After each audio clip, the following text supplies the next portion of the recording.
Okay. Good evening. My name is Terrence Hoy. Welcome to the Board of Fire Commissioners, Newcastle Fire District #1 regular meeting. Today is Thursday, January 20th, 2022. It's approximately 7 p.m. We're located at 491 King Street in Chappaqua. All commissioners are present. I'll call the meeting to order. Commissioner Dwight, would you like to lead us in the pledge of allegiance, please?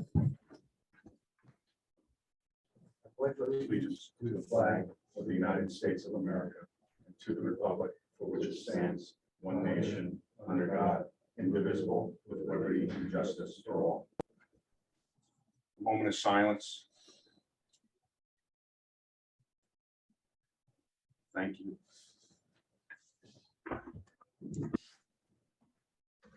Thank you for that. Statement regarding public comments. We have no one in attendance tonight.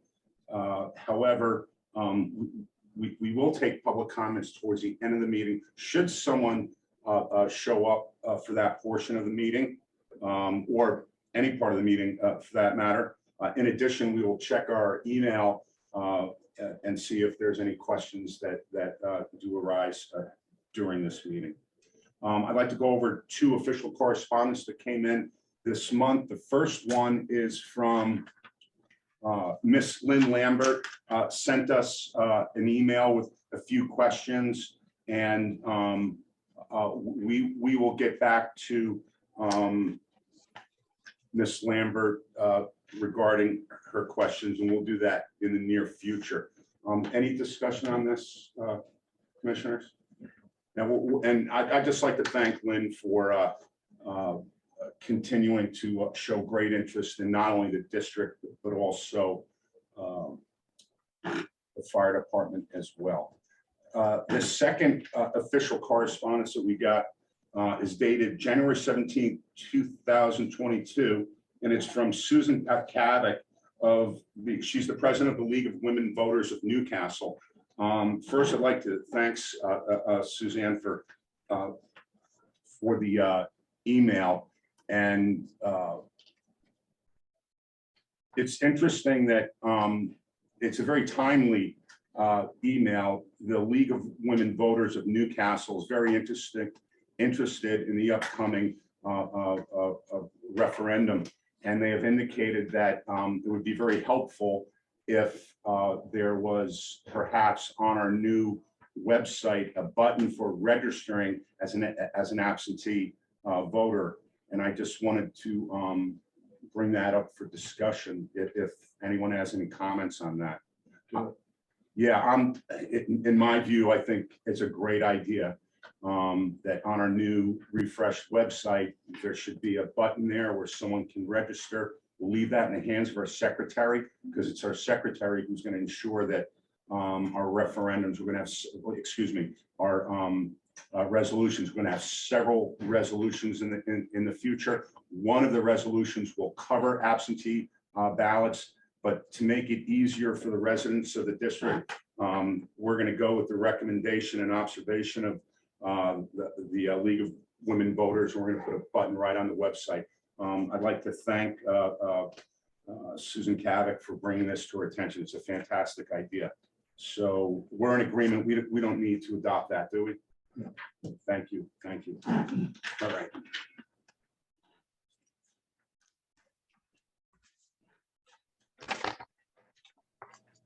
Chief's report. Good evening. Chief Maitland sends his regrets, but he's running an ice rescue drill for the membership tonight. New business. Engine 146 was involved in a minor accident on the Sawmill Parkway. Had a car accident the other day. Pretty much the tow truck was pulling away with a car on the hook, and it sideswiped the front wheel. Very minimal damage. A police report is about 10 days out from the county police. We replaced the AED batteries in all of our defibrillators. There's over 100 batteries were needed because the number of them that are housed in each defibrillator, as well as the backup power supply batteries for the computers. No old business. Membership, I believe we've all received the information for Mr. Adam Gauthier for being the Independent Fire Company. I left the original with, for a signature before we leave. Expenses, fire officer textbook for Kaylee Iden, $137.41. Storage box for the back of utility 155, $64.93. The December alarms were 41, nothing coming up in the future, and the dispensation of the alarms for December was attached to the chief's report sent electronically. Yes, sir. It says July alarms. Yes. We're forward thinking, since it's so chilly out, we thought we think warm thoughts. There you go. If we're gonna attach it, can they just grab that? Exactly. Surprised that I would have an answer that quickly, weren't you? Yes, I will. The false alarms are creeping up here a bit. Well, at this time of year, we do get an awful lot of alarms for carbon monoxide alarms, people's boilers kicking on, or a lot of them end of life. They're classified as false alarms, but we really take the approach if the alarm goes off for whatever reason, burnt food. Well, that's a legitimate reason. It wasn't a false alarm. Yes, our services weren't needed for fire suppression, but the alarm performed as it was required to. But we do get, a fair number of the end of life of carbon monoxide, as well as smoke detectors, and people's fireplaces and culinary misadventures are on the top of the list. And on Adam Gontier, he didn't have a member sponsors. Have you done away with that? It's always kind of been loosely done. Usually, if when in doubt, the president of the specific company, so in this case, Gula, as president of Independent, would take it under his wing. Because we do such an extensive in-house training program that it really goes beyond the individual company. That's headed by Chief Bologna and Captain Lang. So it just kind of becomes a warm embrace of your Chappaqua Fire Department family. I make a motion that we reimburse the chief for chief's expenses. Second. All in favor? Aye. Aye.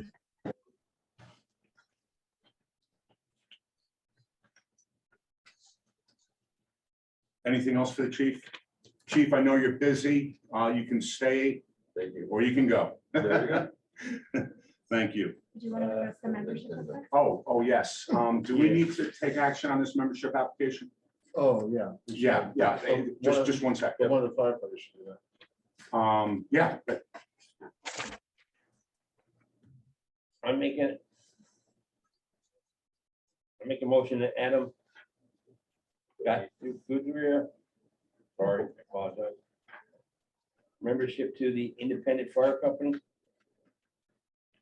Well, I can see the only thing that's missing is a mentor.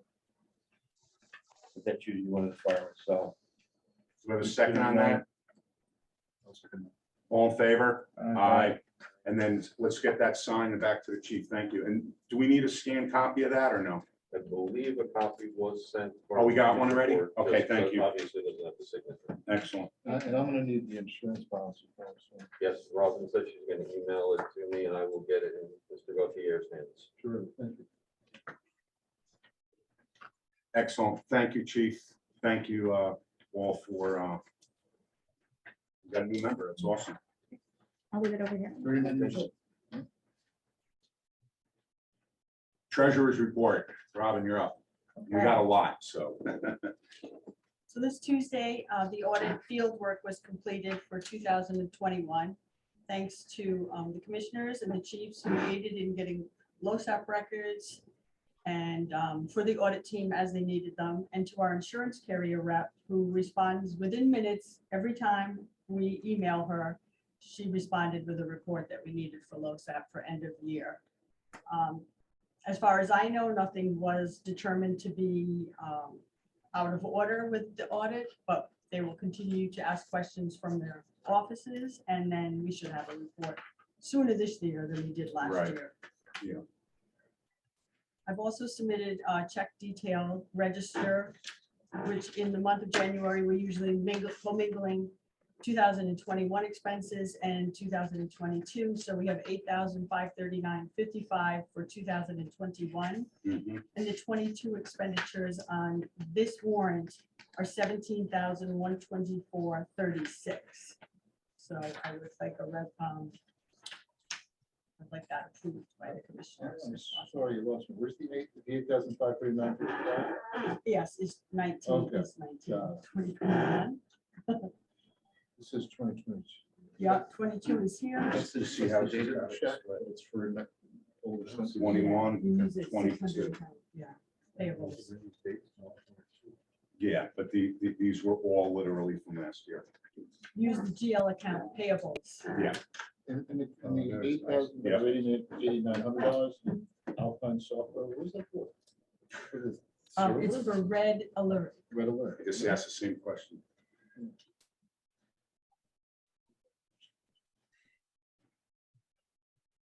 Anything else? Make a motion. I make a motion. We have backup for this, right? Yeah, everyone signed this evening. I make a motion. to table. Second, Second. all in favor? Aye. Aye. Oh, and accept the treasurer's report. Are we done on, let's talk for a moment, just brief us quickly on the draft resolutions that we received from bond council. So as we had approved the expenditures for our consolidation and modernization project, bond council drew up resolutions for that amount that have to be approved by the board, a majority of the board when it is addressed in front of you, so that we can go out to the public Right. for a vote on the project. And there's actually several resolutions within that package. And they address everything to keep us in very strict compliance with the law. There's several different reviews we have to do. The board needs to review it. There's a couple of minor changes. We need to get the affidavit from the architect. You have to get an affidavit from the secretary. So I think we're going to pull back on that a little bit, and I think we'll talk about that a little bit more later on. But thank you for Chris for reviewing that. I reviewed it quickly, but a big thanks goes to you, Robin, for shepherding that. It was a pretty big deal to get all that work. And thanks to Christine for all the work you're going to be doing in the future on it. Is that it for the secretary's report? Treasurer's report, excuse me. Thank you. Yes, thank you. Secretary's report. I actually don't have much to report, except I have 3 sets of minutes before you for your review and approval. 2 from December and 1 from the organizational meeting that you had at the beginning of the month. And that's it. I would like Everything to, was posted timely, and I think we're all done. yeah, and by the way, thank you for all the hard work on that. I want to back up a little bit. One thing I want to talk about, the new website. Mhm. I think it's important for the residents of the fire district to know that we're going to be shifting websites. Our new website is going to be more robust. It's going to give us the ability to modify it a little easier, and it's going to be easier to manage. It's going to be more visual. So we're really excited about that. Over the next couple of weeks, we're going to figure out how to migrate all the information safely. That's my biggest concern, is that we cannot lose any of this information. But that will be coming in coming weeks, along with perhaps a new schedule for moving forward. Having said that, I will entertain a motion upon the minutes. I have in front of me 3 sets of minutes, one from December 16th. That was the work session. Mhm. One from December 16th at 7 o'clock. That was the regular monthly meeting. And one from January 5th, 2022 at 7 o'clock. That was the organizational meeting. I make a motion to approve all 3 sets of minutes. Second, all in favor? Aye. Aye. Thank you, Christine. Good job. Got that. 1, 2, 3. Committee reports. Let me just say something. Christine and I, we're going to rearrange the agenda probably next week to make it work a little better with respect to the committee report. So I'm just going to run through mine, and we'll go to Ed Frank and down the line. Nothing on purchasing, nothing on uniforms or turnout gear, nothing on medical or physicals. Correct, Chief? We're good to go on that right now. We'll address projects later. Ed, you're up. Okay, so should I talk about the masonry bids at this point? Yeah, that's fine, sure. Okay, so I did send out, we actually sent out, to, I think, 6 different masonry companies, request for proposal. We got back 3 bids. When we got them back, I wanted to be sure that all of the bids reference the request for proposal dated September 19th that was sent out. And so one company had to revise their bid. That was Chase Building Renovation. They upped their bid from $29,000 to $41,890. So I guess conclusion is they really did not understand what we were asking for. And I also asked for a list of similar completed projects, and that company did not provide one. The other 2 companies, Arthur Vincent and Arista, did. In terms of how long the job would take to complete and how much time they would be spending on the job, Chase Building determined 2 to 3 weeks for 2 to 3 men. Does not seem to me like that is enough. Arista Renovation at $57,000, and plus when I asked for, when they sent the revised bid, I asked how much more they would want to repair 100 square feet of concrete sidewalk at the rear entrance to the building. And so Arista came back, their original bid was $57,000, revised bid the same, $1,850, which seems reasonable for the walkway. They felt, and by the way, they were available to start the work in November of 2021, and it would take 3 weeks for 3 to 4 people on the job. Arthur Vincent, which is the highest bid, $72,719. I think their cost to repave the walkway at $4,760 is high. I'm sure Brian can find a better company to do that if we choose Vincent. They said, going back to a couple of months ago, they're not available to start until the spring of 22, which tells me they're a pretty busy company. Their time to complete was the longest, 4 weeks, and the number of persons on the job, 4 people on the job. So it just seems to me that Arthur Vincent, which has been in the business twice as long as all the other companies, have a good handle on what needs to be done. They are expensive, and if we choose to go with them, I would not have them do the walkway. My second choice would be Arista Renovation. So I also know that the Arthur Vincent Company is what's known as Cathedral Stone Certified. So they're known to be a good masonry company.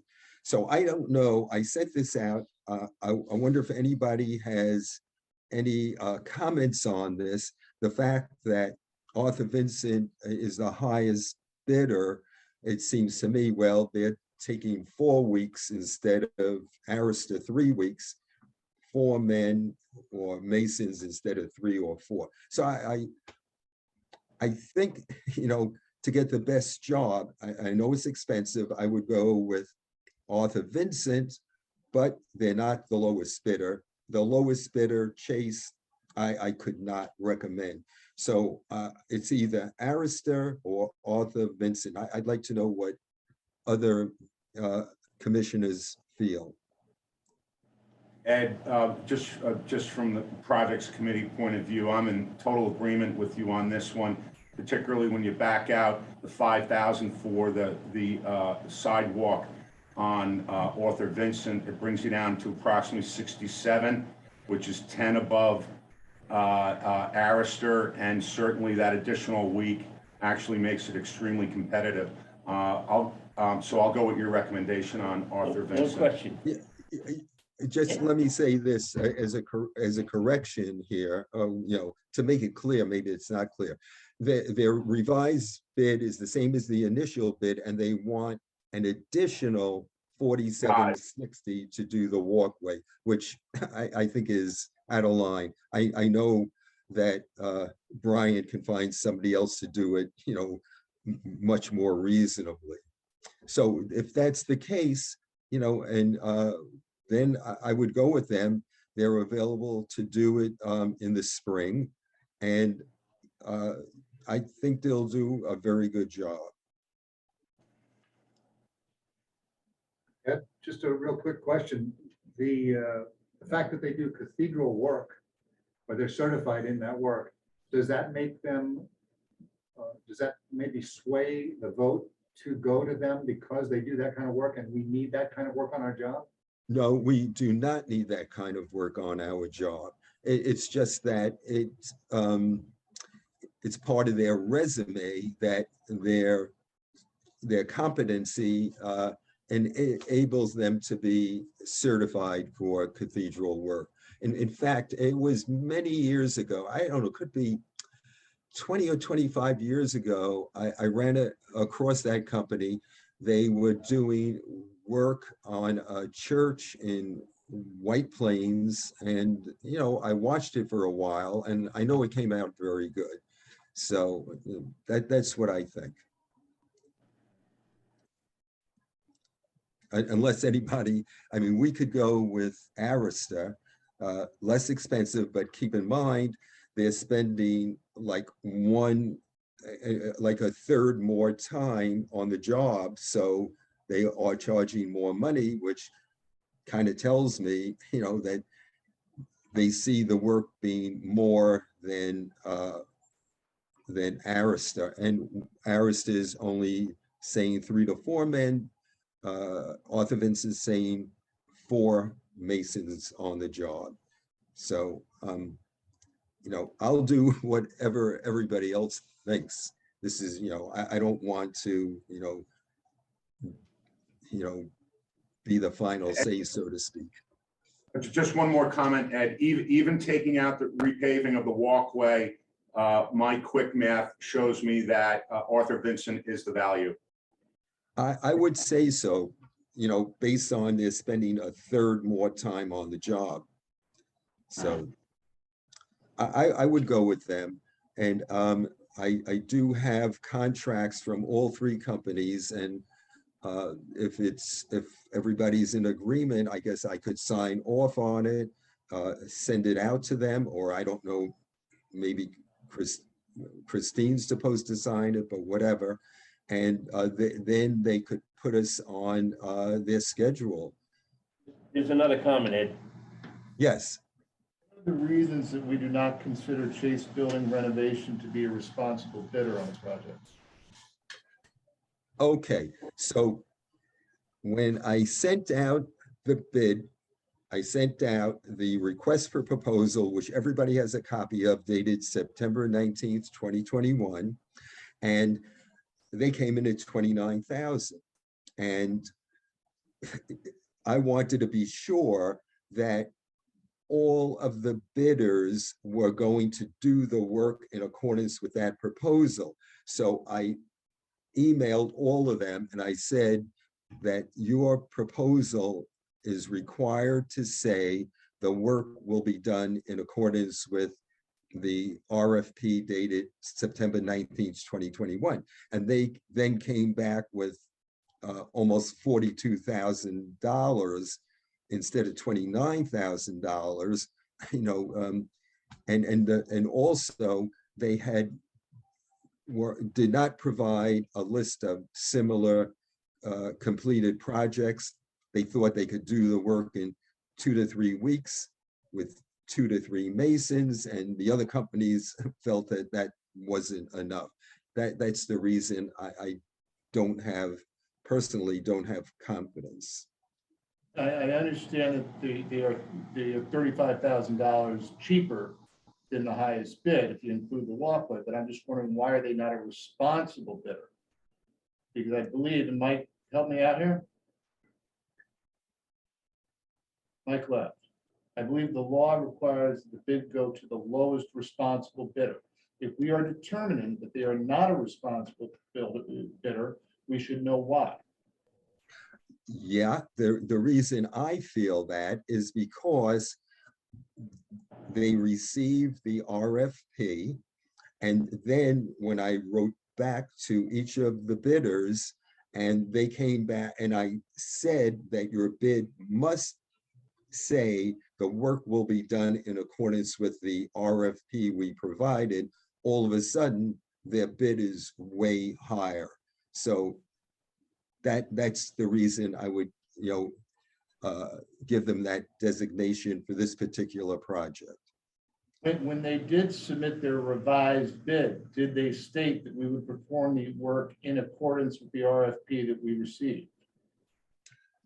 My personal opinion, that they feel they can do it in 2 to 3 weeks with 2 to 3 men in comparison to the other companies, does not make me think they are going, I don't want to say they're not a responsible company, but I don't think they're going to do as complete and competent job. That's my opinion. Chris, I have my microphone off, so my apologies. Good enough to you, Mike? I couldn't get the microphone on fast enough. So that's, I have that trouble in court all the time. But is that explanation sufficient as a matter of law for why we would not deem them, despite being 35,000 cheaper than the most expensive, 16,000 cheaper than the middle one? Is that enough to say they're not a responsible bidder? I believe the basis. So first, let's go back. Ed, did other bidders have to revise their bids to include what was required in the bid package? That's number one, because if their bid was not technically compliant at the beginning, then we may not, have to get into the test of, responsibility. Okay, so they received the RFP dated September 19th. And then when I insisted that their bid make reference to the RFP, because I wanted to be sure they're not going to come here and do whatever they think. I want them to do what I laid out in the RFP. That makes me think that, it just wasn't a responsible bid. That they, I guess, when they saw that they had to include verbiage stating the work will be done in accordance with the RFP dated September 19th, they upped their bid. Nobody else upped their bid. Okay, but the bidder that appears to be the responsible bidder, right, which is obviously a higher amount, did you have to do the same thing with that bidder? No, because I definitely sent out to, all the bidders that, I want to be sure that your bids include this verbiage. And none of them had to, revise their bid because it was included in the work. Okay. Whereas the lowest bidder clearly had to revise their bid upwards quite a bit, So really, I'm just kind of parsing this out for the board in the sense that if the lowest bidder, their initial bid submittal was not compliant with the RFP until such time as you guys, until Ed, advised them that they weren't, then I think, the board can feel comfortable moving towards the other bidder, because quite frankly, the other bidders are at a disadvantage if the lowest bidder was able to revise when they didn't have to, because that first bid was then not technically compliant with the RFP. So, we could stop there, but to Chris's point about responsibility, these things get a little touchy because you know, it's hard to assess the capability of the performer, right? The contractor. But I think you guys have an indication, and I think you can feel comfortable. I can tell you from my experience, while they may be capable, when you have disparate values based on the scope of the work, a lot of times that is in fact an indication that the original bid, you know, didn't fully contemplate the amount of the work that was involved. It did But not. I don't think you have to reach that point. I think you guys are if you're leaning towards the bidder that I think you are, I think you're okay, because that first bid submittal, the response to the RFP wasn't technically correct. So while you've been considering them, because they were out of technical compliance, you don't have to consider them for choosing. Agreed. If I understand correctly, we don't have to reach the question of whether the lowest bid is the most responsible bidder. We can just do it between the other two bidders who comply with the RFP. Did I get That's that right. That's correct. Okay. All right. How are we paying for this? I wanted to ask a financial question. Sure. Okay? So if we're looking at the two top bidders, or the other two bidders, and you're going to determine which one you're going to award the bid to, I think that there are more than you would look for in funds in the building fund within our budget for 2022. You wouldn't want to deplete our buildings fund for this project. So you would want to use the building reserve. Correct. So my question is, what order does everything have to be done in?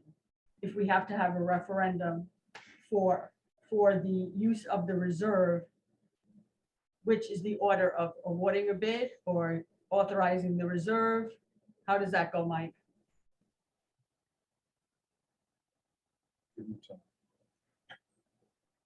Same button. Sorry, guys. I should just leave the mic on. I'm assuming you have to have a permissive referendum, Robin? Correct. I think you could authorize the bid subject to the permissive referendum. That way, because you have a time frame to respond and award these things. The work isn't going to happen prior to, unless I'm wrong, but when would the work commence for the highest bidder? It's going to be some time, correct? I mean, for the Spring of 22. No one's available now, but it's too cold. Nothing's It's happening. it's too cold. Yeah, Yeah, sometime okay. in the spring. All right, so what I would do is I would feel comfortable awarding the bid. The award would be noticed that it's subject to the fire district's permissive referendum for the transfer of the funds from the reserve account. And once that's successful, then we could execute a contract with them and move forward. Or we could do a contingent contract, but that it would, no matter what, it would just be contingent on the successful permissive referendum. It's a 30-day permissive referendum. Yes, it correct? would be, yeah. Just a quick observation. Just a little analysis on this. The greatest value still is, the greatest and best bid still is Arthur Vincent, because their weekly rate is $18,179, whereas Arista's is $19,000 with 3 or 4 guys. So the greatest value still lies with Arthur Vincent.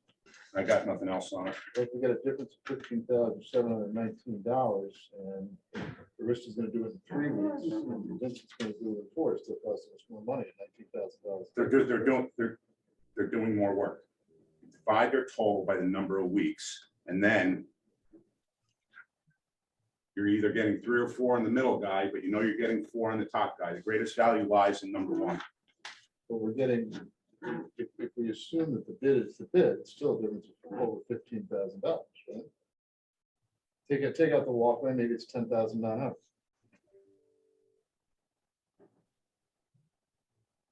What do you propose, Ed? The walkway's out. Yeah, All right, so we've got an almost $11,000 difference between the two bids that we think are both responsible. How do we get around the statute that says we have to take the lowest responsible bid? we're look at it in the weekly burn rate. I'm looking at the total. Mike,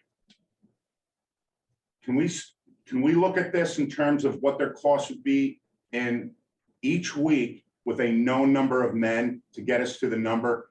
Because I know where this number should be.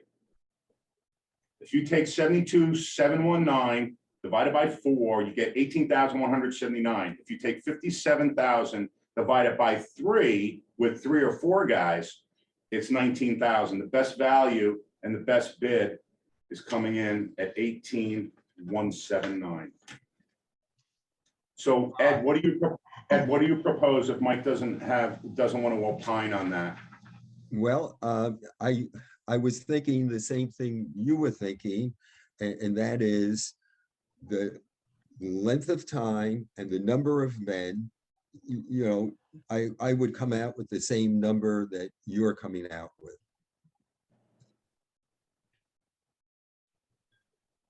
Do you think that it's worth going back to the two and asking them their timelines now? Because it's been a couple months since we sent these out. And obviously November 21 is gone, but perhaps the other Arthur Vincent is booked for the spring. We don't know anymore. Okay, okay. So we can set this aside for now. I can certainly go back to these 2 bidders, Arthur Vincent and Arista, and ask them when are they available to commence work. I can do that. I'll do that tomorrow. And then I'll report back to the board. If Vincent does the work in 3 weeks, you're gonna prorate that charges for the 4th week? Or is it gonna be 7? Oh, if they get done sooner, you know, that's a good question. I mean, then on the other hand, where the company says 3 weeks and they get done in 2.5 weeks, you know, I don't know. You know, I'm asking is because the other one's saying 3 to 4 weeks. I mean, the other one's, and Arthur Vincent's saying 4 weeks, so Correct. that's the only reason why I'm asking. I mean, Yeah, I don't know how to answer a question like that, you know. It could be, what happens on the other hand, in reverse, if it takes them longer, it takes them 4.5 weeks, or they need maybe an extra man for a week. You know, we're not paying them more money. This is their bid. And this is, you know, that's it. No matter how much time they spend, how many man hours they put in, the bid is the bid. So that's the cost of the job, right? that's the cost of the job here. Yeah. Okay. So guys, there's unfortunately no definition of lowest responsible bidder under the law. I'm on Westlaw right now, just doing research as we're talking to see if I can answer the question.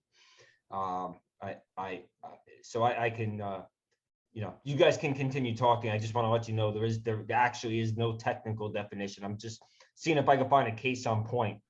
Oh, Yeah, I was a little confused where we're going with that because I'm pretty familiar with how to move forward here. Ed, do you have Yes. a proposal on the table for us right now? Do you want to make a motion on this? well, I'll tell you what.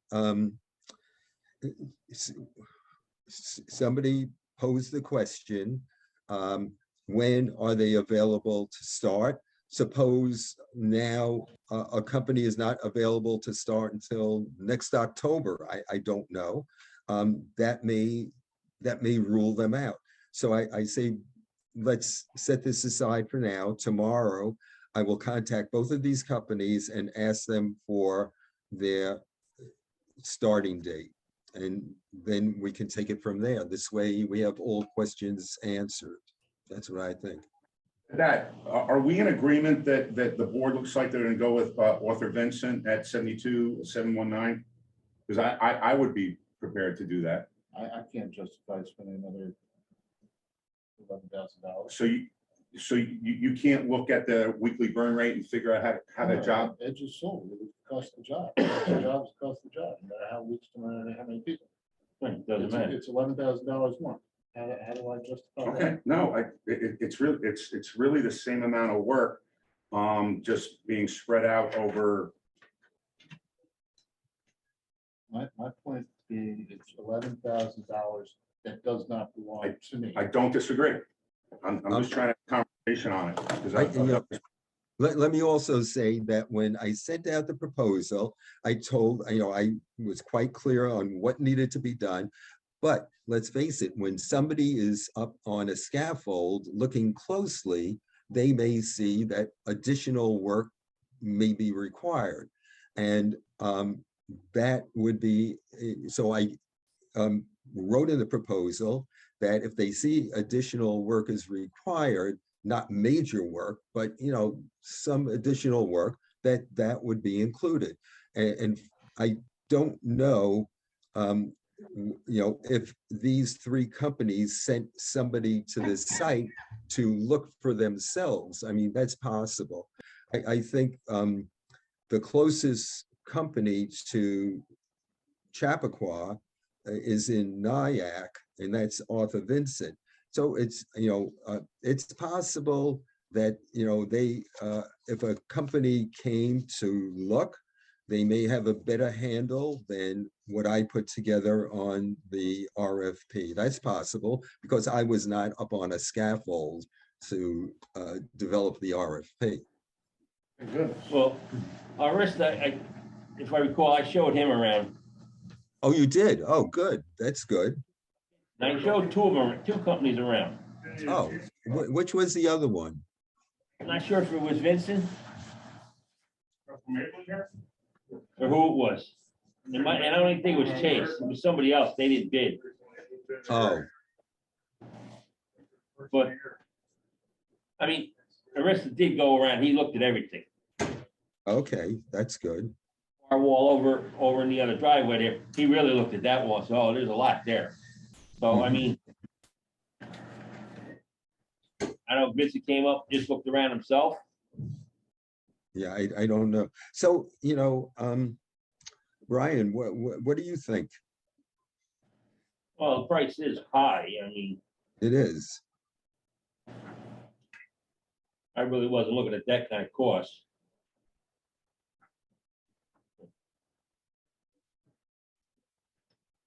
I was looking at doing it in the middle, Mr. Arista.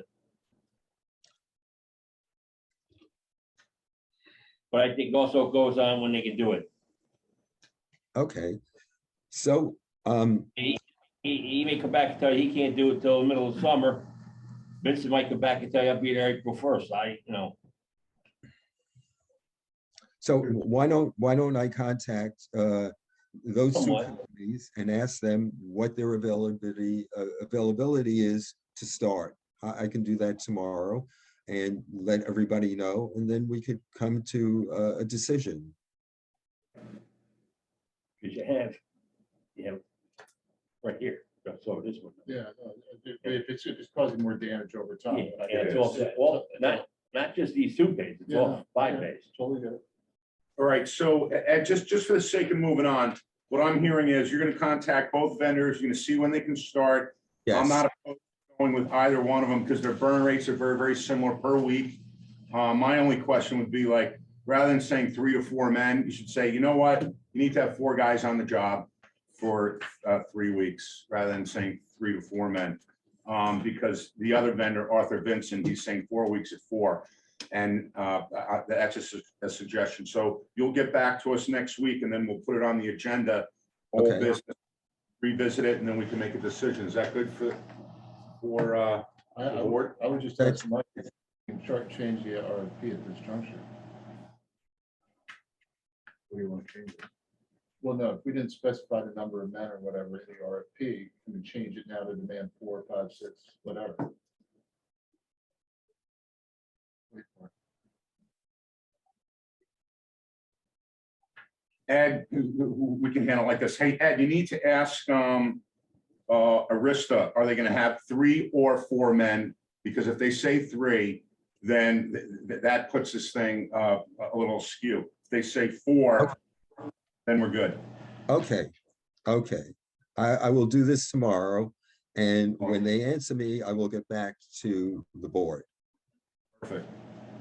Ed, anything else on your committees You got technology, engineering, buildings, you just talked about projects.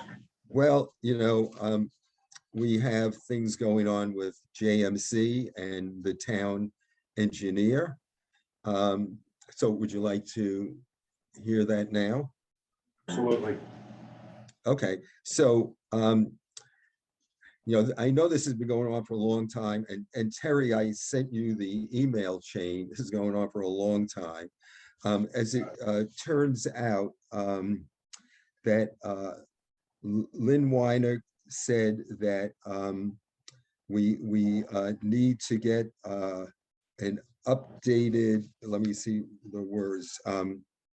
Okay, what she said, we need an updated survey at 491 and 495 King Street to reflect site changes and transfer of property. This survey update is to be completed to reflect the final subdivision plat that is being prepared and submitted. So JMC is retaining their surveyor to do that. That's one thing. Then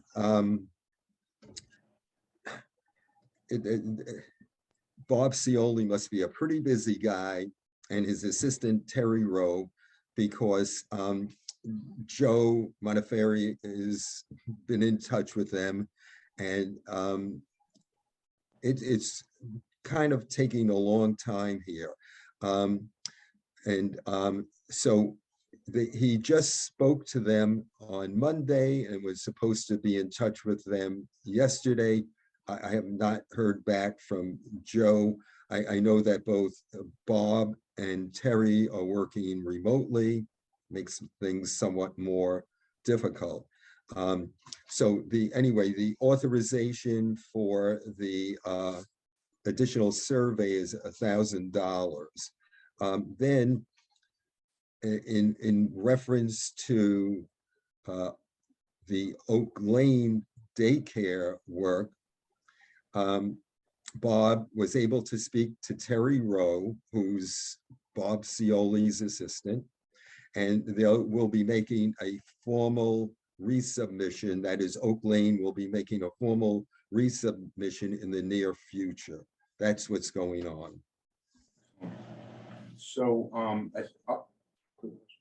please. Yeah, so at $1,000, we're not doing utilities again, we're not doing sewage again, we're not doing. Said property lines only with respect to the purchase of the new, the property. And so it's in the subdivision plat, which is presumably been done. Right? That's what I understand. Yeah. So I could send everybody a copy of this letter here so you can see it for yourself. I'll do that.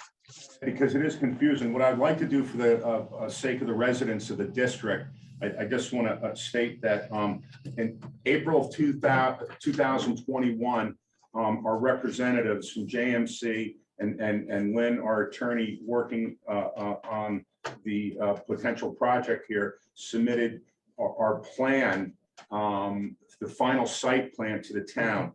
And it's taken quite some time now to get it through the town for several reasons. COVID restrictions, people working remotely. There are outstanding questions. There's a few technical things we're still working on, but we do look forward to getting the site plan approved in the near future. Just another thing that's kind of slowing us down just a wee bit. But thank you for that, Ed. Anything else, Ed? No, that's everything I have for now. Excellent, thank you. I'll be right back. Don't pause. Commissioner Murphy, House. All right, Air Deb, she'll be here Monday or Tuesday. All right, she's gonna email me, let me know what day. She apologized, but she's I'm been sorry, out. who was gonna be? Air Deb, Magna Grid, Exhaust system. the exhaust system, yeah. Oh, for the exhaust system in the garage. The regulator in the basement's been fixed. He's taking the old one. He's gonna get it repaired. We have another one on hand. The So, pump, the centrifugal pump. yeah, so, because the other one goes, or something happens to this one, we'll have one on hand. Fire inspector, all I have left to do is the kitchen hood and the Ansel system. They're gonna take care of tomorrow, make an appointment. And Center Street, if you can straighten up the bay a little more. Please, and the Christmas lights off the doors. Yeah, we're working on snow. But yeah, I know you are, just. That's it. I have one question regarding house. I noticed in the corner of the property, there's a large, looks weight machine or something like No, that. it's not a weight machine. It's part of our TOAC training. It literally looked exactly like some kind of weight machine. I had no It's idea what it was. It's a ceiling breach simulator, and it's part of the task-oriented air consumption test that we make all of our interior firefighters do. It used to be behind Center Street. We're trying to move things up here, so we're not dividing everyone to go perform drills all over town. Bring Thank the you. tire up too. We will at some point, plus Hugo and all the stuff. We gotta figure out where I'm gonna put it, because leaving Hugo in the backyard would really, Who's Hugo, please? the 185-pound dummy. Okay. Commissioner Smith. Okay, just a couple of things. Rescue 23 developed a leak, a coolant leak the other day during the drill. It's been brought up to our repair shop, and as of tonight, it's ready to come back. We talked to the chief earlier about that, and we didn't hear back as to whether he needs help or he's got it covered to bring the truck back. Engine 144 had a battery charger that failed, and it was on order for a couple of weeks. We had it replaced last week, and that also helped in repair or get back in service the onboard air compressor for the brakes. So that's all working again. The seatbelt alarm, I haven't heard anything negative. Chief, do you know if anybody's complained about it? Because supposedly it's been repaired. Yeah, I've never heard anything. Okay, so the seatbelt was intermittent, so it seemed like when you were driving down the road, somebody unbuckled their seatbelt, but that wasn't happening. It was just a loose fitting or something, and the mechanic finally was able to get the right one in order, right, bring it in here and repair it. There was a rear rotating light bulb that had failed, and we had a spare. The mechanic was here for 146, I'm sorry, for 144, and he repaired the light in 146 at the same time. We had an antenna that was broken on the top of 146.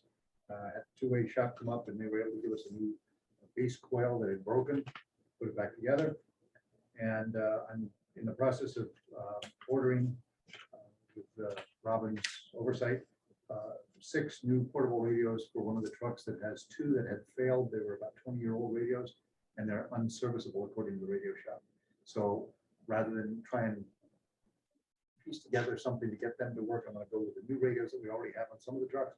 And we're also going to get with that a battery conditioner and testing 6-pocket charger, gang charger they call it. And that will allow us to keep tabs on whether the batteries are getting weak and need to be replaced over time. And I have scheduled for next week, but I may have to change it to a different day. The estimator from Motorola to come up and see where they want to put these radios in the truck. We already have radios there, but they're a different size charging pocket.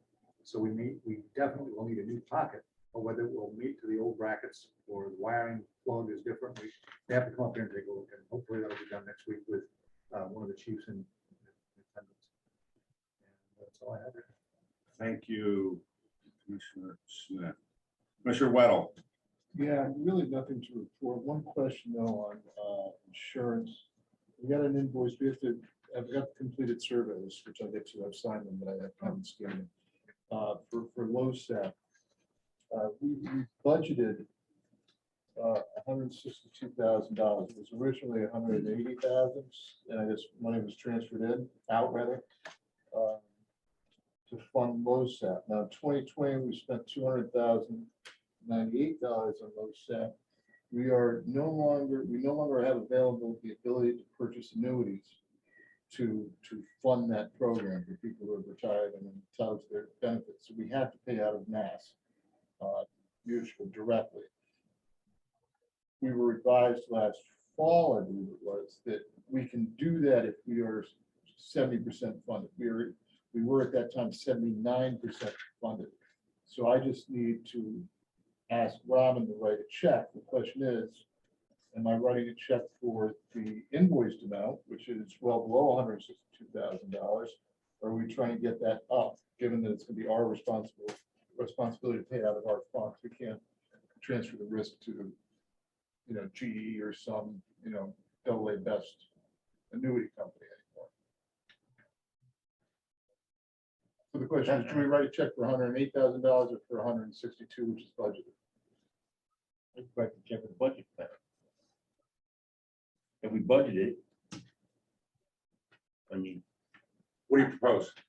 I would say we should get about 79%. I would fund it over what they're projecting.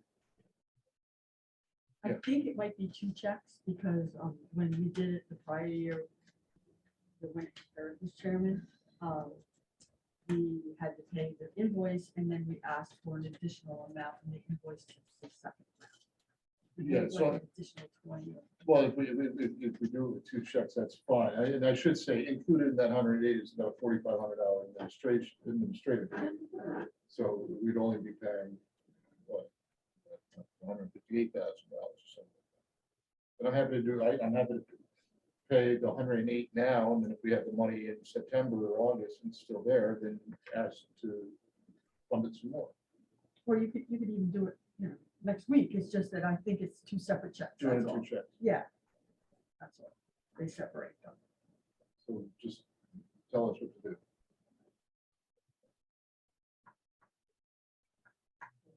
if we did it you had to do two checks last year.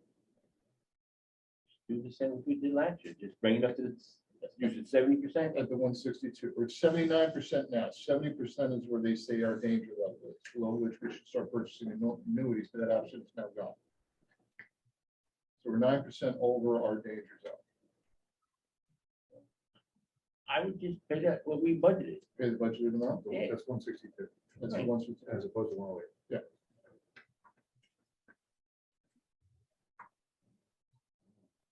Any problem with either one, honestly. I don't know.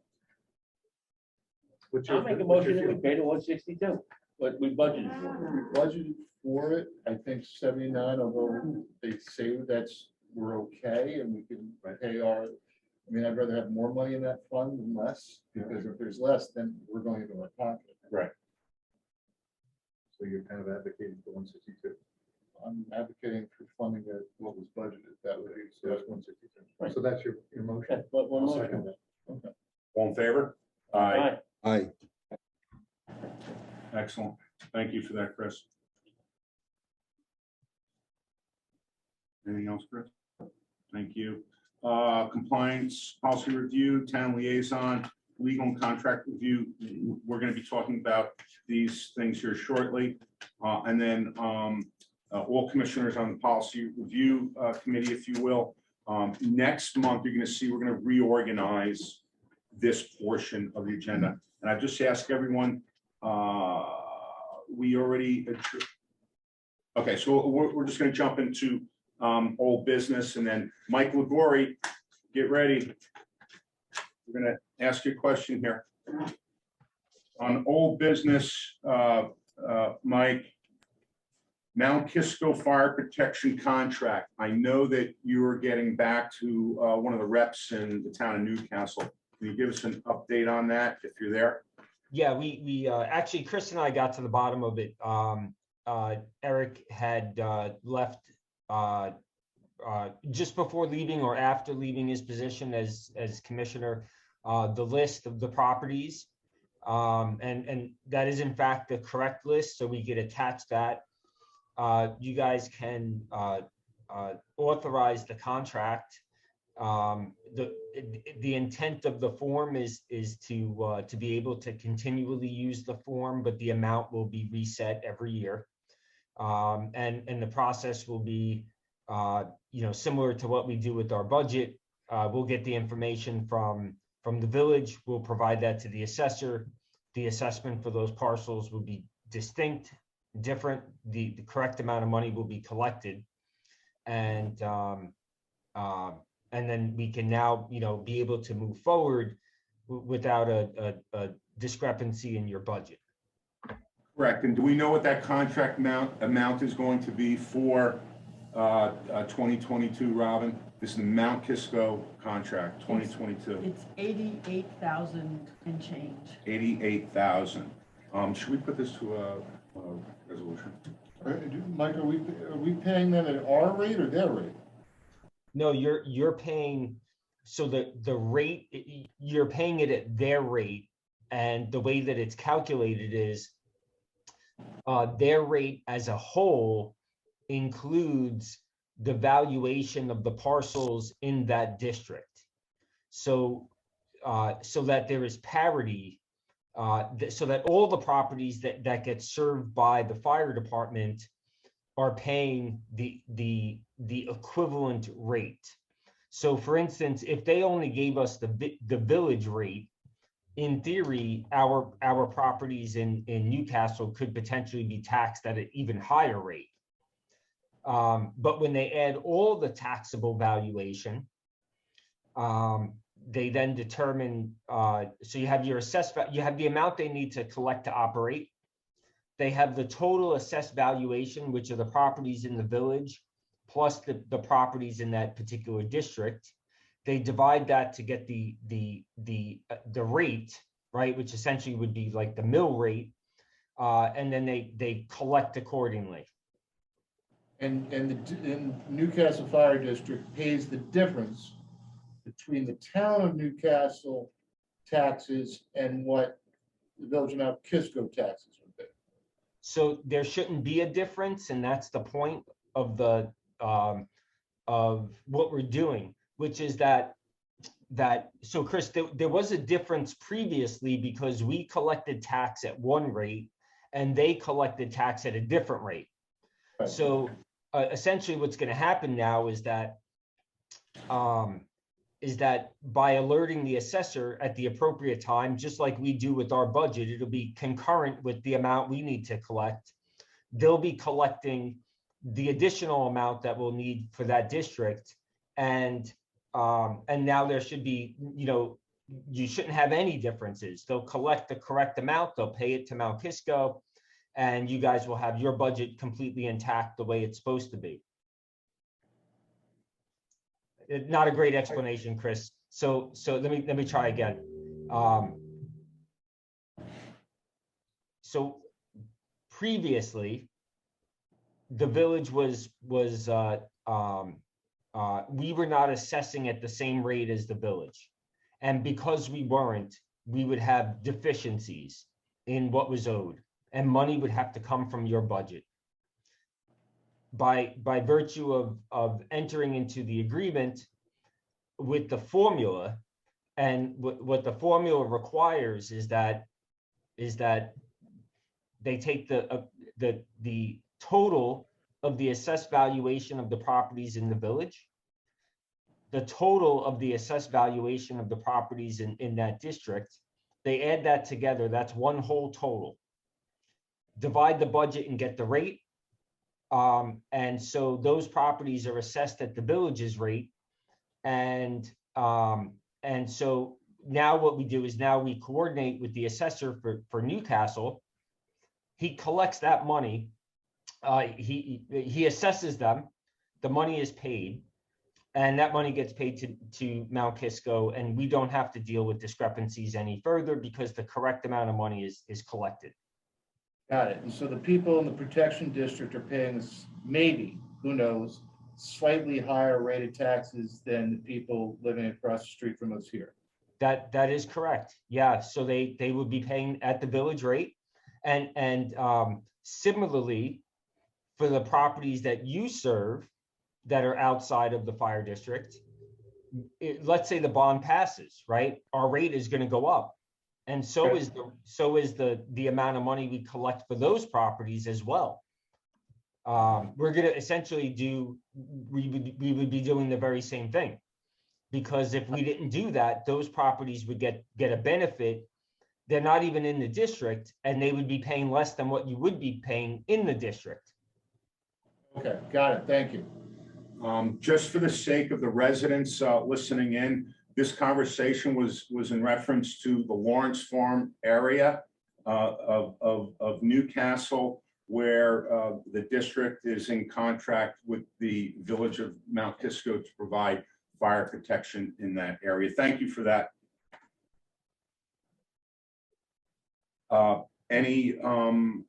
Any concerns or complaints or observations in the last month regarding the public address system and the siren? I haven't heard, nothing official came over. Thank you. We already discussed Oak Lane modernization and consolidation of fire operations project. I'd like to make a motion to dispense moving forward on the discussion of referendum dated April 5th, 2022. Reasons for consideration are COVID restrictions, inability to have effective person meetings, and we need more time to plan and execute the project. Any discussion on that? Do we have a second? Second. All in favor? Aye. Aye. Thank you. New business. So I think that perhaps with the permission of the board, I'd like to take up the review of the investment policy, review of the procurement policy, and review of the purchasing policy at our next office hours, next Tuesday, please. Can we do that, guys? No, I'm gonna be in court next Tuesday. I need time to sit down and read them. You know, I'd like to put it off for another month. I just need time to review I'm them. happy to put it up for another month. Okay, but yeah. You guys are gonna be discussing policies and I'm not there. Well, no, I just need time to review it. And Robin and I during office hours, we do talk about everything. Well, that's great, but I'm not there. Okay, Job. so Let me ask you a quick question about the investment policy. Where did this come from? It came from the book. That was It their, came from the district. It officer did, guys. yep. It was not something that we ever came up with. no, it verbatim came from that book. so The other two, I have no idea, but that one I did. Okay. Well, no, the procurement policy I wrote.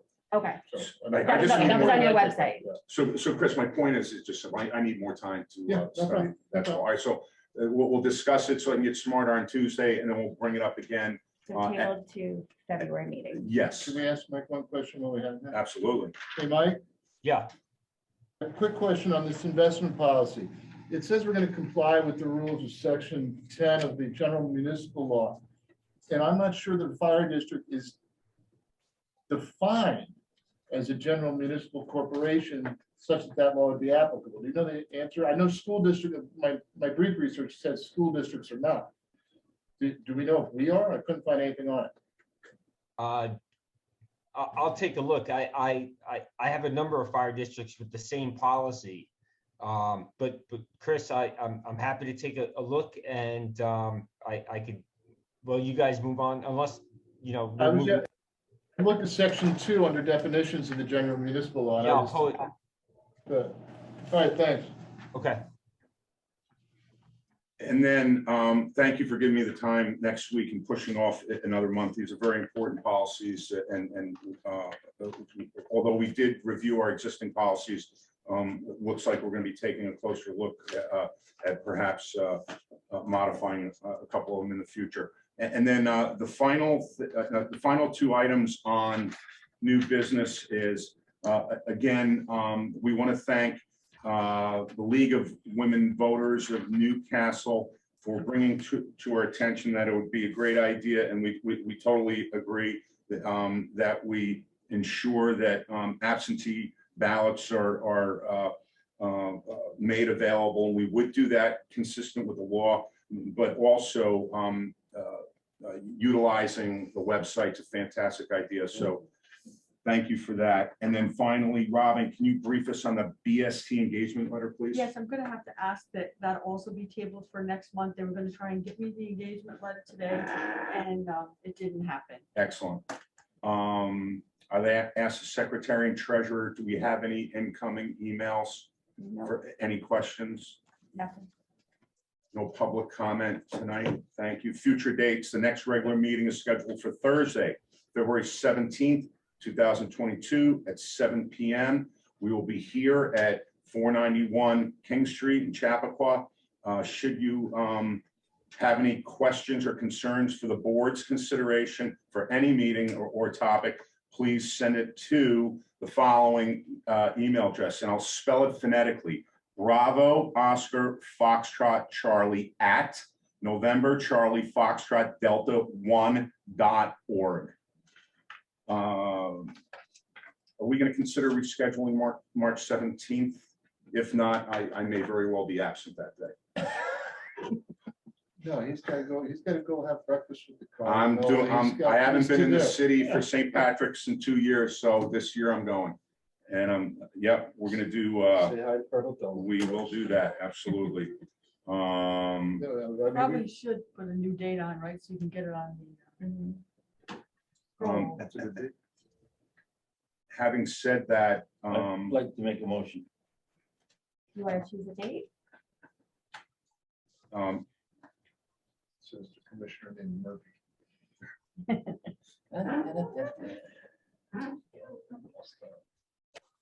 yes, Commissioner Murphy. Pick a date for March. Do you want to Well- do March 3rd, the first Thursday? That's too soon? It's entirely up to the board. Keep in mind the first Thursday directly conflicts with the department meeting. March 24th? It's entirely up to the board. I'm either here, March 16th? it's, The Wednesday? Yeah, is that good for everyone? March 15th, 16th. 15th, I 16th? definitely. 16th. March. 16th, I'm fine. 15th, I have another election. So the 16th, March 16th. Thank you very much. Do you want to, Do we need a motion for that? probably, I think that's a good idea. Thank you. I make a motion, we change the March meeting to March 16th. Do we have a second on that? Second, All right, thank you. Thank you very much for that, by the way. So we'll take a motion to adjourn this meeting. I'd like to make a motion to adjourn the regular meeting and make a motion to enter executive session to discuss the contract performance of a particular corporation. Do we have a second on that? second, All in favor? Aye. Aye. Aye. That's all fine. Thank you very much.